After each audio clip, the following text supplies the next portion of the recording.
In the heart of the forest, where the trees were stretching after a long winter nap, lived two best friends, Hopscotch the raccoon, curious and clever, with stripy paws and bright twinkling eyes, and Copper the fox, quick, playful, and always ready for an adventure. Today was a beautiful day of spring, and the perfect time for something they both loved, a fun day out exploring. The forest was alive with color and sound. Birds chirped overhead, tiny green shoots peeked through the earth, and the breeze smelled like fresh leaves and blooming flowers. Race you to the mossy log. Hopscotch, you're on, let's go. They chased shadows, leapt over puddles, and climbed low branches just to see how far they could look.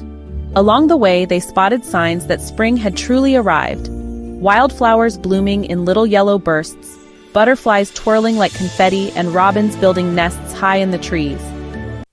They paused by a patch of dandelions where Hopscotch gently blew on one and sent the seeds dancing into the air. Copper leapt up and tried to catch them mid-flight, tumbling backward into the grass. Both of them burst out laughing and rolled onto their backs, staring up through the tree branches at the clear blue sky. Just as they reached the edge of the pond, they heard a gentle splash.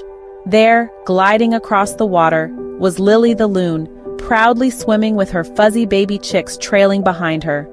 Hopscotch and Copper froze in wonder. One of the chicks waddled right up to Hopscotch and tapped his nose with a tiny beak. Another climbed into Copper's tail and curled up like it was the coziest bed in the world. Hopscotch and Copper spent a while sitting with Lily and her little ones, watching as the chicks practiced paddling and diving in the shallow water. At one point, Hopscotch spotted a dragonfly land on a cattail, its wings shimmering like glass. Everything feels new today. Afterward, the two friends wandered deeper into the woods and found a small clearing where the sunlight spilled in like honey. They sat beneath a big old tree and plucking handfuls of their favorite spring berries, plump dewberries and sweet red huckleberries. Yum! As they munched happily, a soft rustle came from the bushes nearby. Out waddled Pip the skunk, his fluffy tail bouncing with each step. "Afternoon, adventurers. The breeze smells like fresh berries and muddy paws," Pip greeted. "Want some?" they offered. "Don't mind if I do," replied Pip with a grateful nod.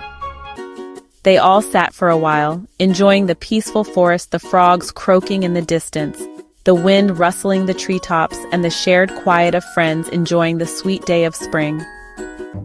The sun dipped lower, painting the water in golden light. A breeze passed by, shaking petals loose from the blooming trees. The petals swirled down around them like springtime snow. Hopscotch's voice echoed in the air. This was a fun adventure. Copper's voice followed. Let's do it again soon. And so, a simple day of exploring turned into a memory they would carry through the seasons when the forest was full of life, friendship, and little surprises tucked between the trees. There was no treasure to be found, no race to be won, just friends, a beautiful day, and the kind of quiet joy that only the forest in spring can give. The end.